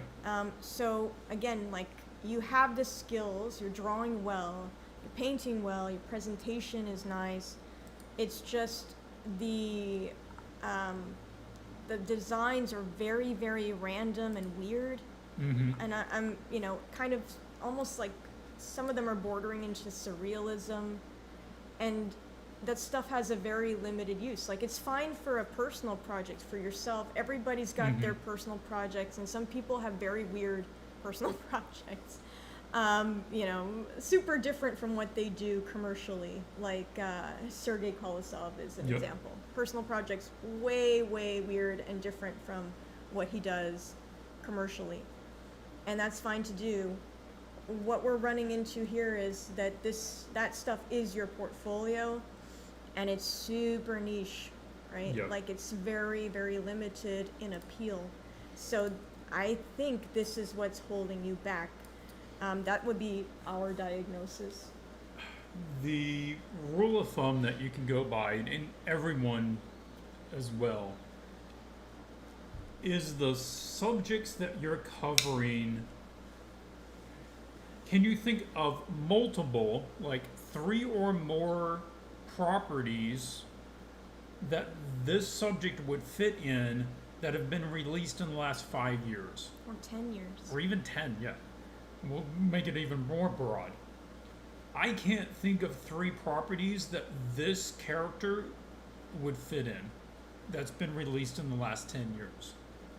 Which means that it's too niche to be appealing to most clients. And you're just, maybe there is a client out there that needs this, but it's going to be really hard. And it also means there's probably not enough clients to keep a career going if you're niching down to Like this. steady work. So you have, and everyone has this option. If you go really niche, you're really limiting the number of clients that you can get work from. So what you want to do is exactly what you thought of, which is it needs to be more general. We're not saying, oh, you have to be boring and be a copy of everybody else. It's not that. It's just choosing some subjects that are more appealing to your target client. It's targeting. And who is your target client? Like, that is a main question. I don't know. We cannot answer that for you. Only you know. If you don't know, spend some time thinking about it. Like, okay, which companies are like closer to what I like to do? And then really target those companies with subject matter that they can see and relate to and say, oh, this would be perfect for us.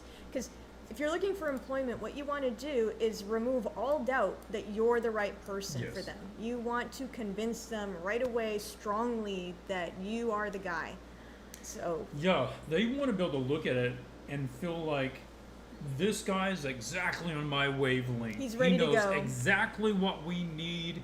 He can immediately interpret anything that we have, exactly bringing life to the vision of our property, right? Our world, our people.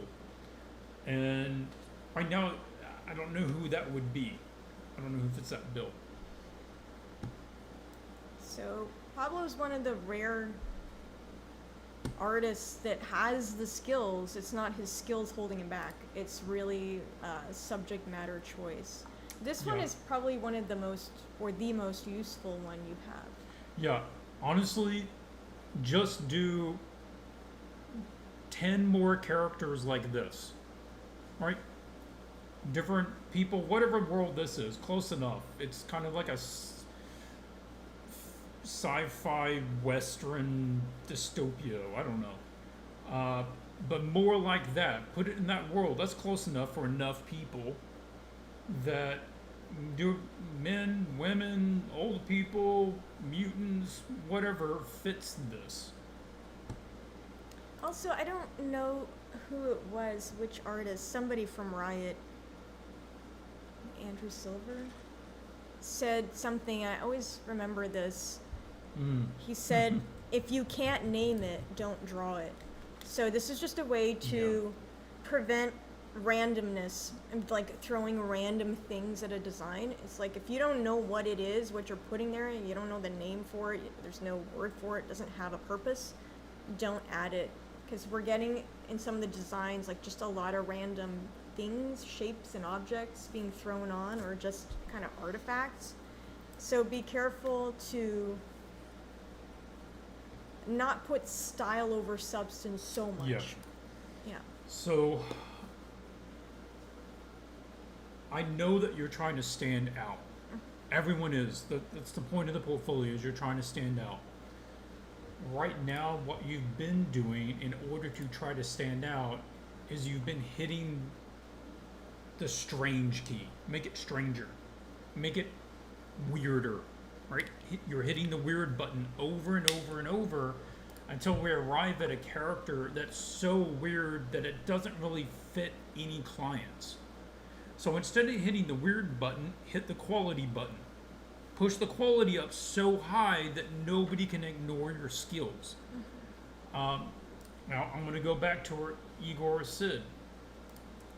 Totally normal characters. There is nothing crazy about these guys.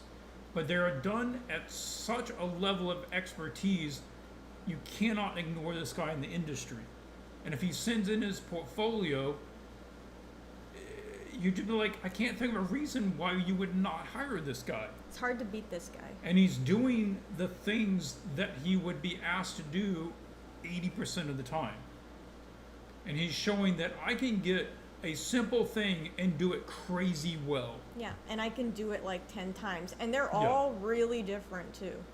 It's not like this guy in 10 different colors. No, Yes. they're all different, every single design. So something worth thinking about. We show him frequently because he's so influential for that reason. Yeah, Right? case study. Okay. So last something to one. think about, Pablo. Spend some time on that, strategizing of who you're targeting would be our advice. Okay, one more. I heard lineups are good to show consistency for characters, like a set of characters that belong in the same world. Yes. Yeah. Yeah, that's the idea of working in a project or projects for your portfolio to show that you can keep a consistent look and quality and theme, because clients will be looking for you to do that same thing with their property. Yeah, go look at, if you want to really see a good example of the design, like on an ensemble cast, go look at Matt Rhodes or Tony Sart, Mm-hmm. and you'll see some really good cast designs. Okay, next up is Jordan. Jordan said, I was directed here through a Swatches email. Okay, cool. Love to hear some more specific feedback, how to achieve a more professional standard. My goal is TTRPG, publishing, creating work for covers, cards, board games, normal D&D, MTG, Pathfinder. Oh, Jordan is here. Hi, Jordan. Hey, Jordan. Okay. I've been told I just need to get my work in front of the right people, but I'm determined to continue to improve as I job hunt. Yes. Love to hear your input, basically on anything. Okay. Let's take a look at the portfolio. Okay. Joining in from San Antonio, down in Texas. Texas girl. Well, Clint's a Texas boy too. Yeah. Haven't been to San Antonio in a long time though. Okay, all work, concept art, illustrations. That if you do have a lot of work in both categories, that is a valid split between the two. Although it does immediately confuse like what you're trying to get work for. I would rather I always prefer to see a lineup of art right away, Yeah. but that's just me. I'll just look at everything. Okay. I do see a pretty consistent style. I would say stylized realism Wanna for see more? most of it. Okay. And these things look like they're older. Mm-hmm. Yeah. Yeah, we're really getting into...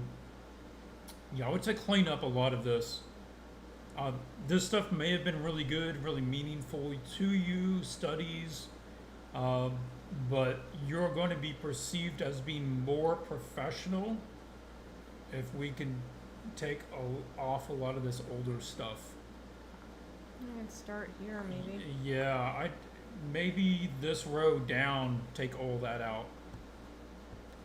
Yep. From here up is going to strengthen things. So those 3 rows. Jordan, if you are, if you know who you're if you're targeting any specific clients, let us know.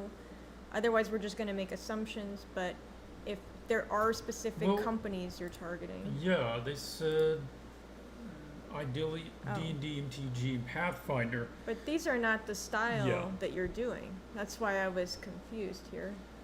Okay, Jordan. That might be a goal, and I'm not saying that you need to not have that as your goal, but currently these do not utilize the sort of style, rendering, colors, or design, or subject matter that those clients would want to see to give you work. I thought you were gonna say Hearthstone. It just looks like it's closer to something like that than to Magic. These guys, particularly these drawings are excellent. Okay? A lot of people would be hard pressed to get the sort of fluid shapes, volumes, expression out of these. Because they're well done. I think that you are much closer that's to... cute too. Yeah. Very cute. Much closer to doing Hearthstone work. Yeah, inspired by Blizzard World of Hearthstone. Okay. You're much closer to getting a Hearthstone work than I would say you are to D&D or MTG. Blizzard has been another company I love. Okay. Unless you have strong feelings about doing otherwise, just geared there, because you're already so much closer to that goal. Your drawing itself, your expressions. That's charming too. Yeah, if this really guy was good. just a little bit different, that would work also very well. This is very charming right here with all the cards flying and the creatures. This one not as strong. Got perspective issues here. This is nice to see. Yeah, this is excellent. Yeah, good job. Yes. I can also see you potentially doing illustrations for books. A very similar style would probably fit for a lot of things. I don't have that much experience doing book illustrations. I don't have as many contacts, so I can't give you too much more on that. Generally, the render is quite good. A few things, we're going to be talking more about specifics for individual images, is the perspective is off on this. This caught both of our eyes, so I do want to mention this. It might be something you consider updating, which is we're looking down on the table, we're looking down on this bowl, we're looking actually down on the top of this, but we're looking up at this bowl of bread. When really we should be looking down on it just like we are all the other just stuff. Invert the curve and bring the bread down a little bit and that'll fix it. Okay. The other thing is some of these faces are feeling flat. We've got some good volume lighting and shading on various things, but the faces themselves feel almost two-dimensional by contrast. Yeah, like the drawing is there. It's just the form shading. That would be something that would help step it up a notch. These are great if you're trying to go the concept art route. I've been learning Blender, which I'm excited to implement. That's good. That's a good thing to learn. Yeah. It's a part of so many people's process now that if you want to compete, you're kind of at a disadvantage if you don't use it. You have a more stylized approach, which may also work well for more mobile games. More mobile games do use a stylized approach. If you've not looked at them as potential clients, that could be in your favor. Yeah, they have lots of money to spend. Yeah. Okay. Inspired by Blizzard's Diablo character designs created by me. All right. this is where I see your skills starting to top out. We're scraping against some problems with this. This is a hardcore scene Yes. to do. It's hard. We're getting some issues with the values basically being light and dark everywhere. We're losing a sense of distance, and we're hitting the color range is getting almost too limited. We, even for a really warm scene, we can still have a little wider color range, so everything just isn't variations of orange, basically. I think you were doing stronger on some of the other pieces. These feel, I don't feel like these are quite as good as the animal ones. I feel like we're running into volumetric issues here too. Yeah. Especially on the faces. Yeah, with the rendering, really lean into the simple volumes of this stuff. Yeah, go look at Ben Eblin. That's Yeah. someone who can show you how to render this kind of stuff. Studio class, this quarter conceptual character design ended up with designing some pirates. Okay.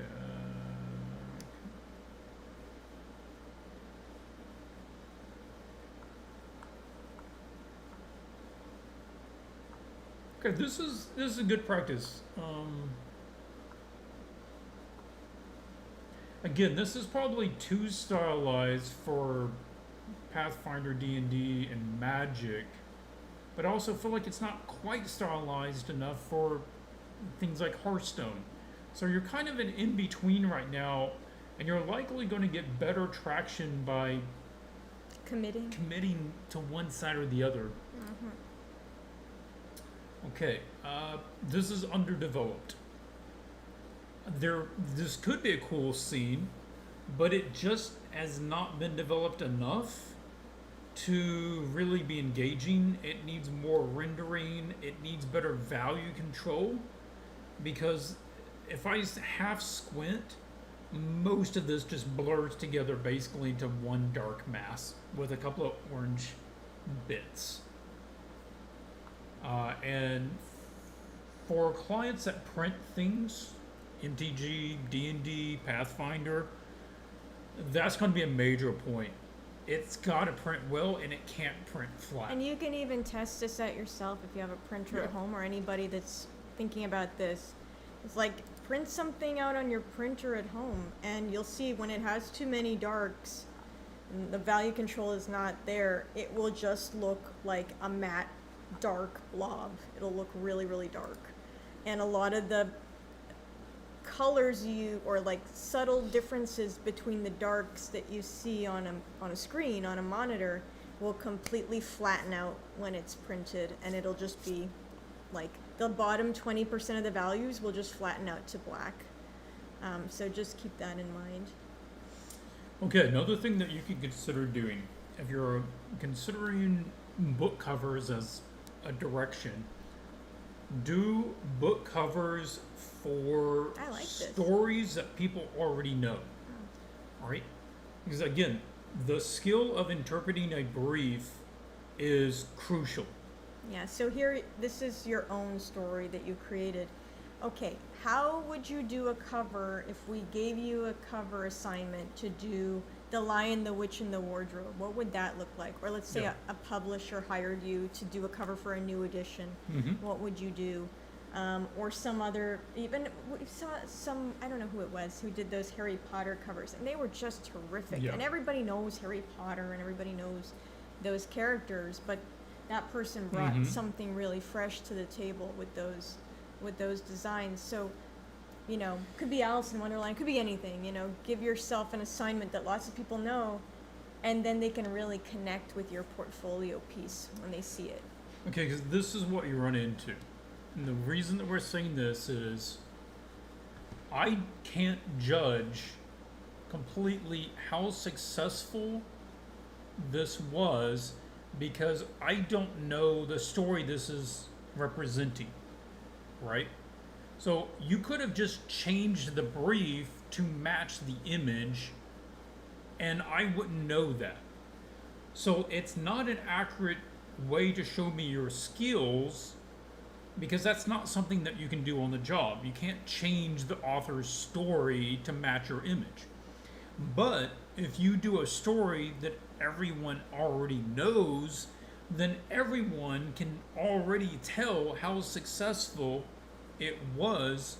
It's like if you do, Lion Witch in the Wardrobe, I'm familiar with that story. I can be like, well, dude, yeah, that represents that really well. I would buy that. Yeah, that seems like a nice new rendition of that. Or Harry Potter, or whatever, Grimm's fairy tales.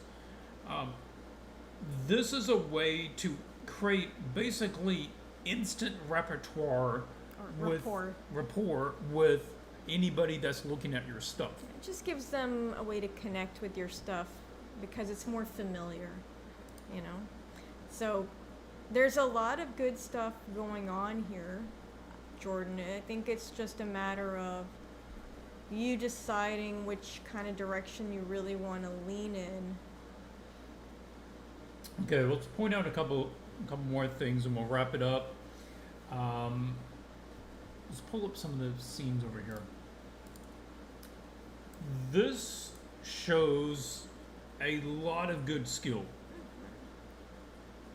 It does feel more in that Hearthstone direction, but I also encourage you to do a few things.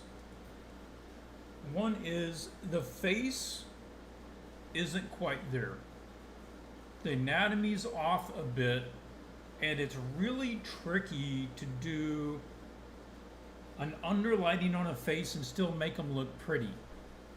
And you're not quite there yet. Right now, that's like the hardest thing to do. Yeah, she's got a bit of this. There's a little maniacal aspect to it. You don't know if she's cooking up something, So a good place to look would be like League of Legends splash art, where they do have underlit ladies that still look very pretty.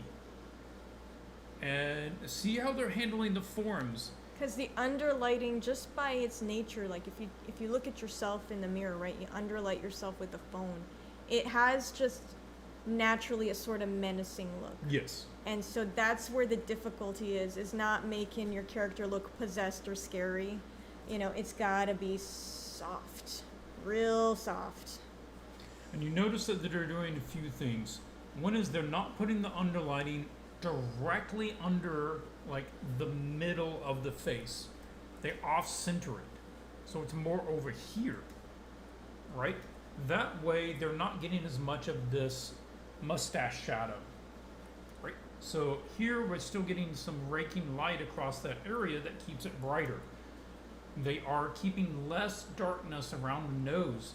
This is emphasizing the nostrils. This is emphasizing the unflattering aspects of the face.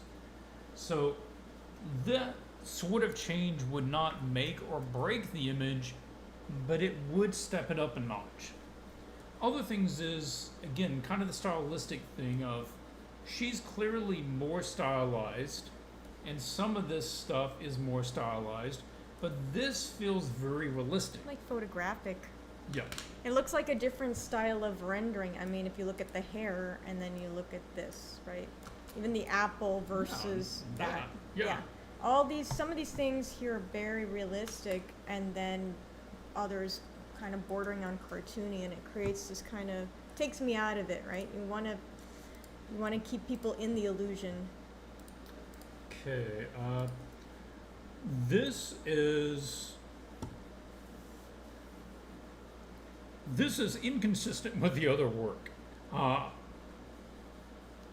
I think this is fine practice for you, because it's always good to try subjects that you're not as familiar with. And I feel like this is a more realistic style where you're aiming more for something that, the subject is not MTG, but the style is more MTG. Yeah. So if you are wanting to get work with those clients you mentioned, we probably need to see a lot more stuff more in this style direction. If not the subject matter, sci-fi policeman. So that would be part of it. I want to look at a couple examples here.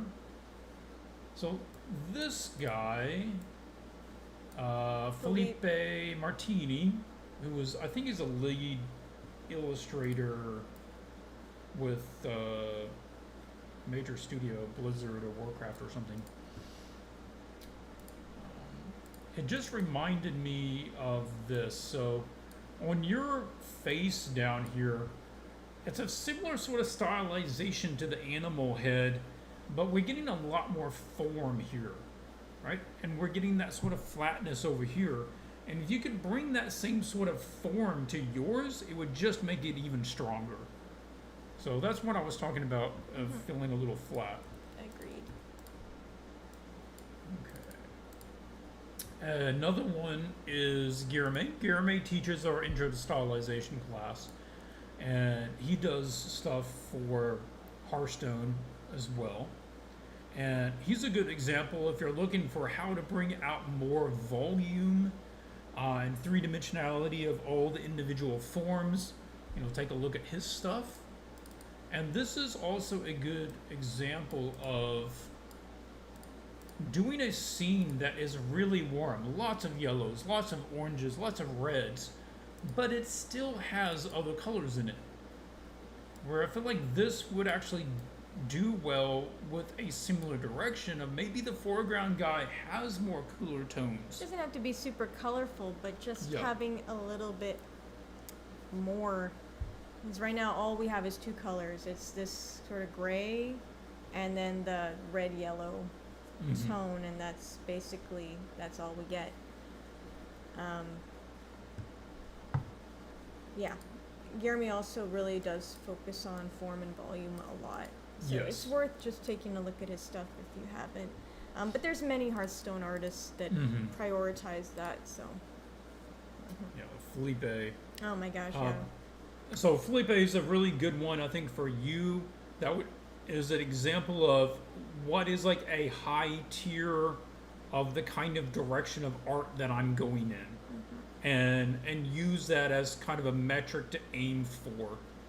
But ultimately it comes down to, Jordan, what is it you're trying to do? Where are you trying to go? I think you're closer to Hearthstone and similar properties than you are to the others. But if you're trying to get to the others, then more focus on the realism, less stylization, probably a lot more human characters. I don't think they have as many of the creature, and characters. Working from a brief, very important skill to develop, because you're going to be on the hook with working from briefs at any of these clients that you end up getting hired at. No. Well, okay, guys, we've been going for 2 hours. We're going to wrap it up. I will let you know, though, I don't think that there are 6 more portfolios waiting.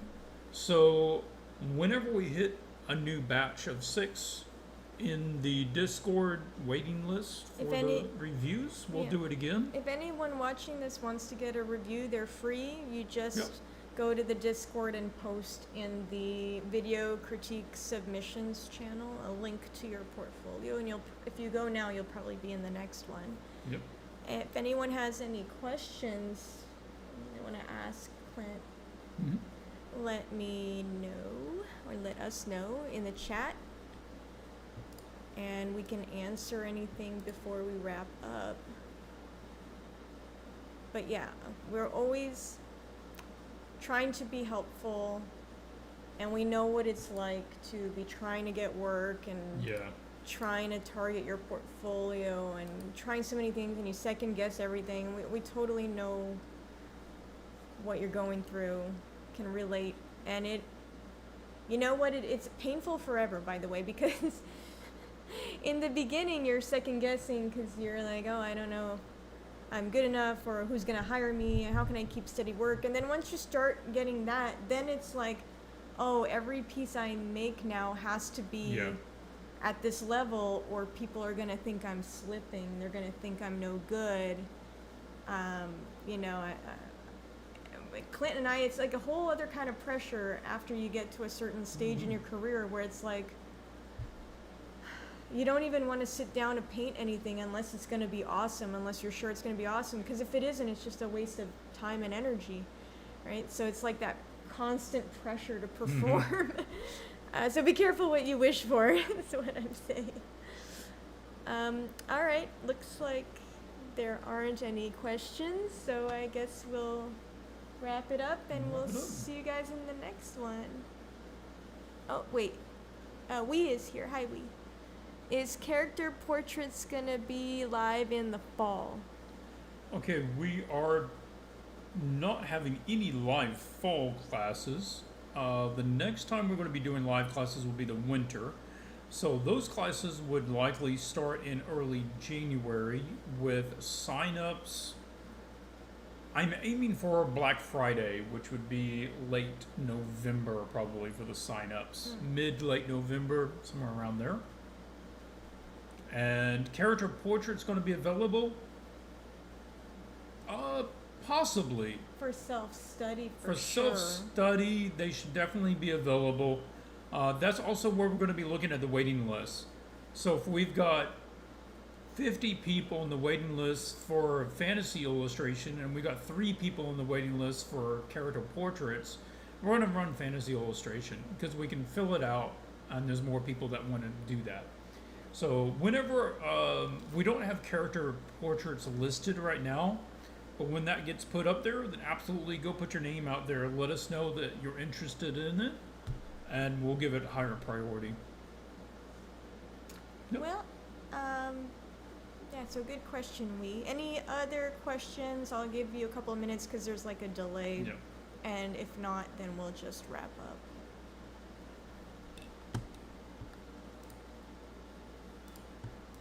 Yeah, Abraham's really doing good with some of these. Now this is another character that was from the brief, the Dwarven Keymaster, and really like the interpretation here. The Jade Key is all of Abraham's idea. That was not mentioned in the brief, but makes a really nice, iconic visual element that you can, enjoy looking at. Yeah, I like it. It was a good addition, and it's well rendered also. And his leather painting, look at that, so good. Pretty good. Yeah. Yeah. I wish I could say that he learned how to do all of his leather painting from me, but honestly, I think Abraham was pretty good at that before he took the class. But maybe I put in a little bit. That'd be nice. All right, no questions, so we're gonna take off. Have a great evening, everybody. Take care, everybody.